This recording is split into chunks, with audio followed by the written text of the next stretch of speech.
Senator Ron Wyden of Oregon, left the ranking member on the Finance Committee, and other senators met with President Trump at the White House this month. Doug MillsThe New York Times, Washington. Republicans will pitch their tax bill this week as a gift to the middle class, but Democrats will call it a Trojan horse, a windfall for big business and the rich, dressed as a tax cut for workers. The tensions over who will benefit from the sweeping tax rewrite were on display during an hour-long meeting last week between President Trump and Senate Finance Committee members. Democrats who attended, including many whose states Mr. Trump won, said the president agreed with every point raised on the subject of tax cuts for the middle class. At the end of the meeting, Senator Ron Wyden of Oregon told Mr. Trump that the tax bill Republicans were drafting would not deliver on his promises to the middle class and would instead benefit corporations and high earners. Mr. Trump looked at his top economic advisors, waved his hand, and said, "Take care of it," Mr. Wyden recalled in an interview. Democrats have little expectation that Republican lawmakers will take heed when House lawmakers introduce their tax bill next week. And Mr. Wyden and other Democrats are not waiting, they are already attacking the legislation as a bait on it in the hopes that they can find a path forward to a bipartisan tax bill that they believe will truly benefit middle-class Americans.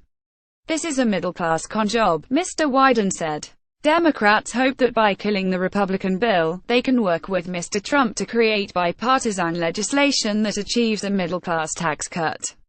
"There are areas where we can come together," said Senator Chuck Schumer, Democrat of New York and a minority leader, "but there's no way we can come together on raising taxes on the middle class.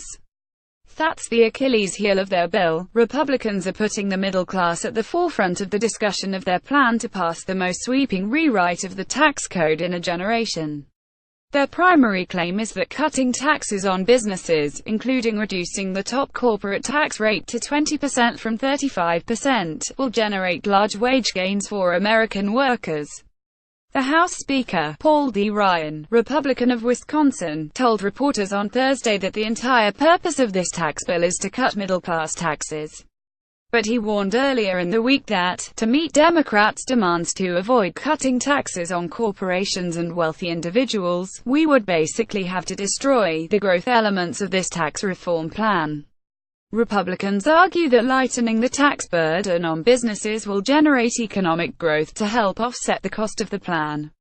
Senator Mitch McConnell of Kentucky, the majority leader, suggested in an op-ed on NBC.com this month that antipathy toward Mr. Trump was keeping Democrats from joining the tax effort. Here in the Senate, the need for tax reform is loudly supported by Democrats, or at least it was, until the last election, he wrote. Crucial details of the House and Senate versions of the plan are still unknown, in part because Republicans are struggling with how to pay for the tax cuts they are envisioning. Lawmakers have cleared the way for a $1.5 trillion tax cut but are considering a plan that would cost much more than that, which will require them to find a way to offset the cuts by ending tax breaks and employing accounting maneuvers to stay within that defined amount. Many of the details still in flux are important because they would affect middle-class taxpayers directly, including the boundaries of income tax brackets, the size of an expanded child tax credit and the fate of some deductions that Republicans had targeted for elimination, such as one for state and local taxes paid.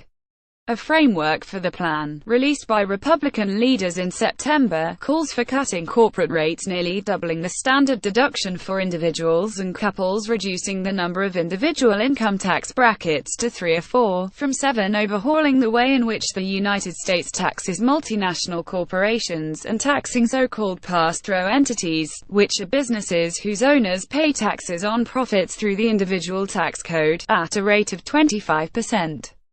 Depending on how the details are filled in, such a tax bill could reduce income taxes on nearly all middle-class families, or it could raise them for millions of middle-class families, by eliminating deductions and other tax breaks and not reducing rates enough to make up for that. Publicly, Republicans have long said Democrats should, and will, vote for their tax bill. Mr. Trump has sought to pressure, in particular, a handful of Democratic senators from states he won, including Joe Manchin III of West Virginia, Heidi Heitkamp of North Dakota and Joe Donnelly of Indiana. Mr. Trump invited several Democrats to the White House this month, along with every Republican on the Finance Committee, and placed Senator Claire McCaskill of Missouri, another Democrat from a state he won, next to him at the table. Before the meeting, Mr. Trump joked that he expected to get unanimous support from Democrats on the bill. The Democrats left pleased with the president's talk. "He said all the right things there," said Senator Sherrod Brown, Democrat of Ohio, who delivered copies to Mr. Trump of two tax bills focused on the middle class that he is sponsoring. He said, over and over, "This is a middle-class tax break, this is not for rich guys like me." In the House and Senate, though, Democrats say they have had little input in drafting the tax legislation. Republican lawmakers have been meeting in recent weeks, in both chambers, to hash out the final language for the legislation. Democrats say they have not been invited. "It's hard to say that we're participating in a tax negotiation," said Representative Jim Himes, Democrat of Connecticut, who is chairman of the moderate New Democrat coalition. "We're not throwing up our arms. It's the start of a process," Mr.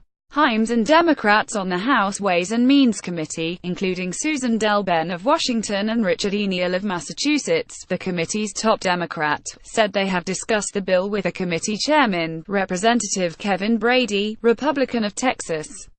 But, they said, Republicans have not agreed to some basic Democratic requests for the bill, including that it not add to the federal deficit.